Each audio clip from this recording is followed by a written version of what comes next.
Gaudete et exultate, ifirħu u tennew. Jgħid Ġesu lil dawk li kienu ippersegwitati jew umiljati f'ismu. Dawn huma l-ewwel kelmiet tal-istruzzjoni, eżortazzjoni lil Papa Franġisku tagħna fis-17 ta' Marzu li għadda. Ifraħ u tenna, jgħid Ġesu, lill-patrun tagħna San George Martri, illum li fis-solennità tal-festa tiegħu aħna qegħdin nagħmlu din it-tifkira. Ifirħu u tennew, itenni illum lil dawk fostna li huma majra, ikkalunjati, insultati, imżebilħa, imwarba, sempliċement għax huma konvinti li dak li jgħid il-Vanġelu jeħlisna mill-jasar u jwassalna biex narfu id-dinjità vera tal-bniedem. Lil dawk li għax jollu leħinhom biex il-verità tal-Vanġelu dwar il-bniedem tiġi imħarsa, ifirħu u tennew. Il-mulej jitlobna kollox u dak li joffrilna huwa l-ħajja vera, il-ferħ li għalih ġejna maħluqin. U iridna għad-disejn u jistenna minna li ma nikkuntentawx rwieħna b'ħajja ta' nofs kedda, ħajja nisranija medjokri, imxejna u inkonsistenti. Il-Papa Franġisku ifakkarna illi fl-ittra lill-Lud issemmi bosta xhieda li jagħmlulna il-qalb nikwota biex nibqgħu niġru t-triq tal-prova li għandna qudiemna. Huwa jsemmi lil Abraham, lil Sara, lil Mosè, lil Gideon, oħrajn. Fuq kollox, aħna mistiedna narfu li għandna madwarna sħaba hekk kbira ta' xhieda li jixprunawna biex ma niqfux f'nofs it-triq, imma iħeġġuna ħalli nissuktaw mixjejn lejn id-destinazzjoni tagħna. Jilma fost dawk li jixprunawna biex ma nifqux fit-triq u jħeġġuna nissuktaw mixjejn f'din id-destinazzjoni hemm il-Qaddejs tal-Idda li jew ħal martirju għax-xhieda tiegħu fil-Kappadoċja quddiem it-theddida ta' Dioklezjanu li rid joħloq diżordni soċjali sħiħ. It-Tribun ibn Ġeronzju u Polikronja olla leħnu favur is-sewwa. Imma billi kliemu kien skomdu għax niggis il-kuxjenzi Ġorġi tagħna ingħata il-martirju. B'ċertezza noddu lil San George ma' dawk il-martri li jsemmi l-awtur tal-Apokalissi fejn jgħid hekk rajt taħt l-artal l-erwieħ ta' dawk li kienu qatluhom minħabba il-kelma tal-Alla, minħabba x-xhieda li huma taw. Wallew leħinhom u qalu Sejd Qaddejs u veru, kemm se ddumma tagħmel ħaq u titħallas tad-demm minn dawk li jagħmru fl-art. Nistgħu ngħidu li aħna imseħbin, immexxija igwidati mill-ħbieb ta' Alla. M'għandniex għalfejn inġor waħdi dak li fil-verità qatt ma stajt inġor waħdi. Il-qaddisin kollha ta' Alla qegħdin hawn biex iħarsuna, jgħinuna u jerfewna. Din hi l-fidi tagħna. Għalhekk il-Papa jgħidilna biex inħallu iħeġġuna is-sinjali ta' qudusija li l-mulej qegħdilna qudiemna fl-iżjed membri ċkejkna ta' dan il-poplu tal-Alla li għandu sen mill-uffiċċju profetiku ta' Kristu meta jxandar ix-xhieda tiegħu ħajja l-aktar billi jgħix tassew il-fidi u l-karità. Inżejt jien il-lejla inħallu iħeġġuna is-sinjali ta' qudusija li l-mulej qiegħed iqegħdilna qudiemna fil-persuna tal-patrun tagħna San George Martri. Ejja naħsbu kif tissuġġerilna Santa Teresa Benedetta tas-Salib li permezz ta' ħafna minn dawn il-martri tal-bieraħ u tal-lum qed tinbena l-istorja vera. Fl-iktar lejl mudlam iqumu l-ikbar profeti u qaddisin. Madankollu il-kurrent tal-ħajja mistika li tagħti il-ħajja jibqa' moħbi. Bla dubju, il-ġrajiet deċiżivi tal-istorja tad-dinja ġew essenzjalment influenzati minn erwieħ li dwarhom xejn ma jingħad fil-kotba tal-istorja. U liema huma l-erwieħ li għad irridu nirringrazzjaw għal ġrajiet deċiżivi tal-ħajja personali tagħna.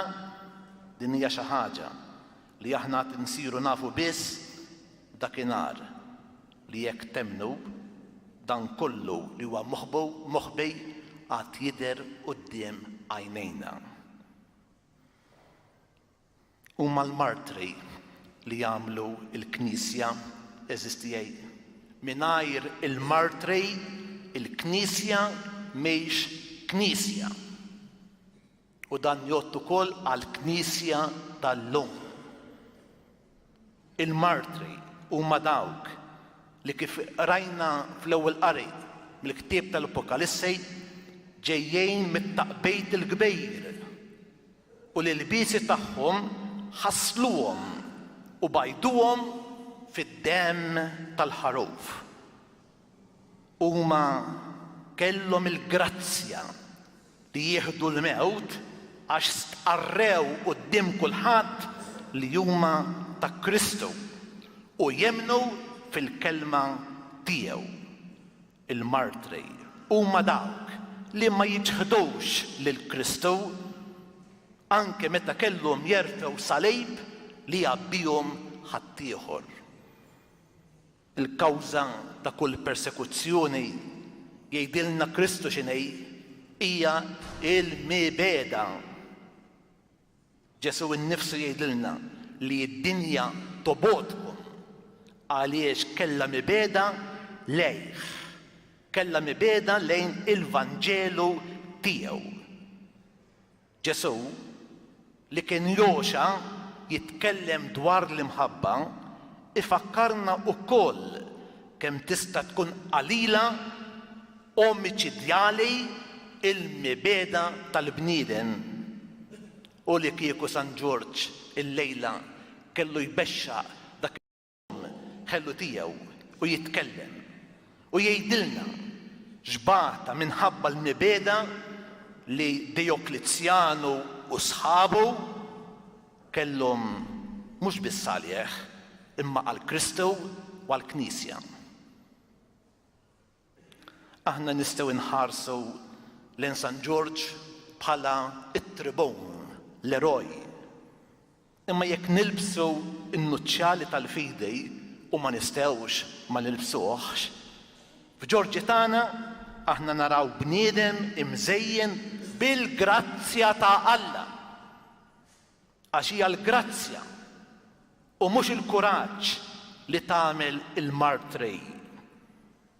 Għalhekk jekk tistaqsuni x'inhu dak li teħtieġ il-Knisja illum, ngħidilkom li l-Knisja teħtieġ insara għad-disejn. U f'din l-eżortazzjoni li semmejtilkom fil-bidu ta' din l-omelija, il-Papa Franġisku ifakkarna fis-sejħa għall-Quddusija li l-mulej jagħmel lil kull wieħed u waħda minna. Dik is-sejħa li qed jagħmel lilek ukoll. Għandkom titqazzu u tkunu qaddisa għax jien qaddejs. Il-Konċilju Vatikan it-Tieni xeħed dawl fuq dan b'ċerta qawwa.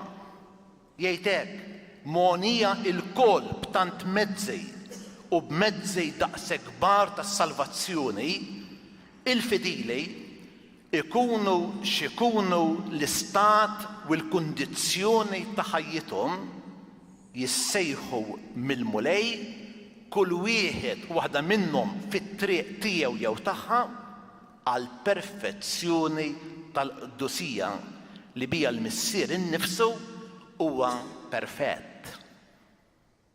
Huwa fatt li ħafna drabi naħsbu li l-Quddusija hija xi ħaġa l-bogħod minnha.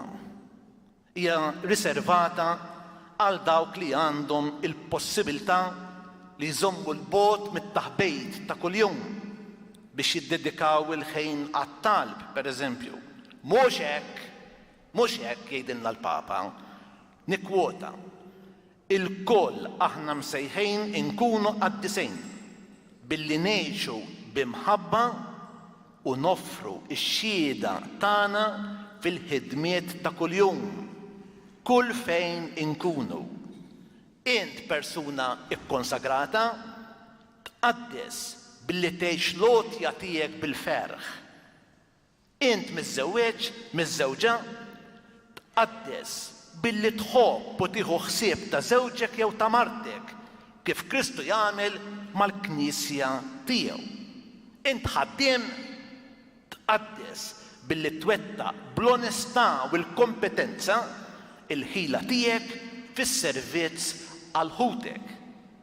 Int ġenitur, int nannu tqaddes billi tgħallem bis-sabar l-tfal kif jimxu wara Ġesu.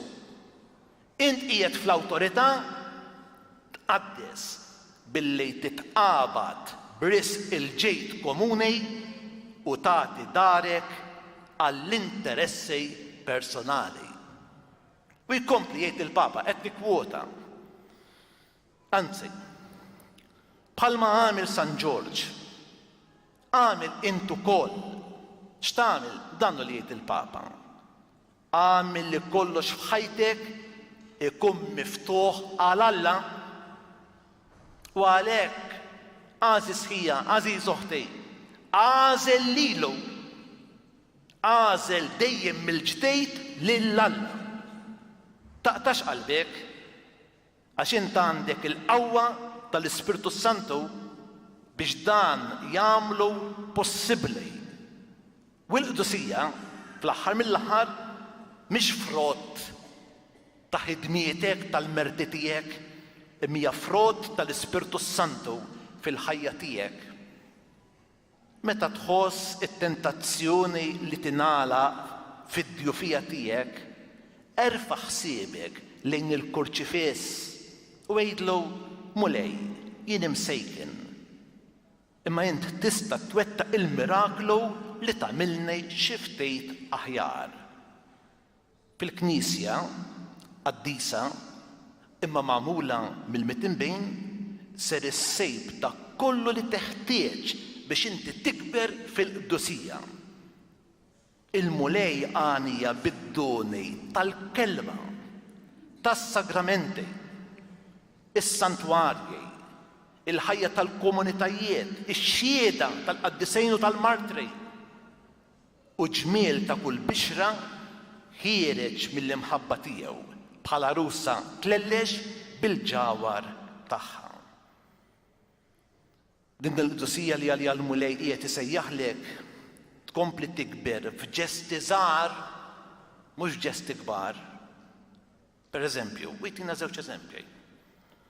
Waħda mara, tmur il-ħanut tagħmel ix-xirja tagħha u tiltaqa' ma' ġara u jibdew ipaċċfu u jibdew ittsektsku u jikkritikaw. Imma din il-mara tgħid bejna u bejn ruħha le, mhux se ngħid xejn iżjed xejn ħażin fuq ħadd. Dan hu pass il quddiem fit-triq tal-Qudusija, ħbib tiegħi. Imbagħad tmur id-dar, bina jitloba toqgħod tisemew, ikkellema fuq il-fantasijej tiegħu u imqar jekk tħossha jiena tpoġġi bil-qiegħda ħdeh u tisemew bis-sabar u l-imħabba. Araw offerta oħra li tqaddis. Dan mhux kliemi, dan kliem il-missier tagħna il-Papa ħbib tiegħi. Imbagħad jiġi mument ta' dieqa din il-mara imma tiftakar fl-imħabba tal-Verġini Marija u taqbad il-kuruna tar-Rożarju u tibda titlob bil-fidej. Din hi triq oħra tal-Qudusija. Wara toħroġ fit-triq, tiltaqa' ma' fqejr, tieqaf titkellem miegħu bil-ħlewwa u t-tjieba. Anke dan pass għall-Qudusija. San George il-lejla qed jgħidilna biex ma nibżewx mill-Qudusija. Il-Qudusija mi se toħodlok xejn. Mhix se toħodlok is-saħħa, il-ħajja u l-ferħ, anzi tkattarhomlok. Kull nisrani skont kemm jitqaddes jagħmel iżjed frott fis-soċjetà.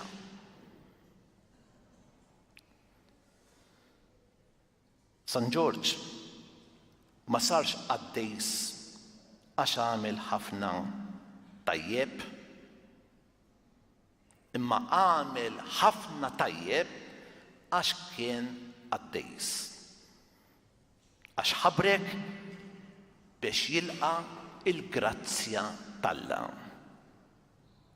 San George ma sarx qaddejs għax ingħata il-martirju,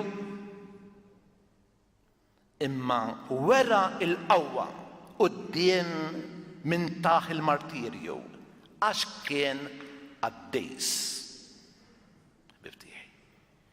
Għalhekk nagħlaq b'appell imqanqal li jagħmlilna il-missier tagħna il-Papa Franġisku jgħidilna jekk ara tibżewx timmiraw iżjed fil-għoli u tħallu lill-Alla iħobbkom u jeħliskom. Tibżewx tħallu l-Ispirtu Santu imexxikom. Il-Qudusija ma tagħmlekx inqas bniedem għax hija laqa tad-djufija tiegħek mal-qawwa tal-grazzja. Fl-aħħar mill-aħħar, fil-ħajja m'hemmx ħlief niket wieħed, dak li ma nkunux qaddisejn. U jekk San George il-lejla nitolbuh xi trid minna, jgħidilna iftħu qalbkom għall-grazzja, tħeġġu għall-Qudusija u l-Qudusija tagħtikom il-qawwa biex tkunu xhieda u martri għall Kristu. Ikun infaħħar Ġesu Kristu.